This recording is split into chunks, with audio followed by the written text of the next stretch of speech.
সমাজ ও রাষ্ট্র ব্যবস্থা নিয়ে রাজনৈতিক দলগুলোর অবস্থান বুঝে জোটে যাওয়ার সিদ্ধান্ত নেওয়া হবে বলে জানিয়েছেন গণ অধিকার পরিষদের সভাপতি নুরুল হক নূর। তিনি বলেন, দেশের পরিবর্তনের প্রশ্নে সন্ত্রাস, চাঁদাবাজ ও মাফিয়ার বিরুদ্ধে রাজনৈতিক দলগুলোর অবস্থান পরিষ্কার হওয়ার পরই বিবেচনা করা হবে গণ অধিকার পরিষদ কোন জোটে যাবে কিনা।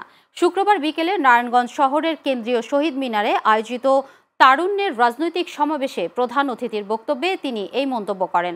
মাদক, সন্ত্রাস ও চাঁদাবাজ মুক্ত আগামী সমৃদ্ধশীল নারায়ণগঞ্জ গড়ার প্রত্যয়ে তারুণ্যের রাজনৈতিক সমাবেশে আরও বক্তব্য রাখেন যুব অধিকার পরিষদের সাধারণ সম্পাদক নাদিম হাসান, ছাত্র অধিকার পরিষদের সাধারণ সম্পাদক নাজমুল হাসান, যুব অধিকারের নারায়ণগঞ্জ মহানগরের সভাপতি সাব্বির রাজ সহ দলটির কেন্দ্রীয় ও স্থানীয় নেতাকর্মী।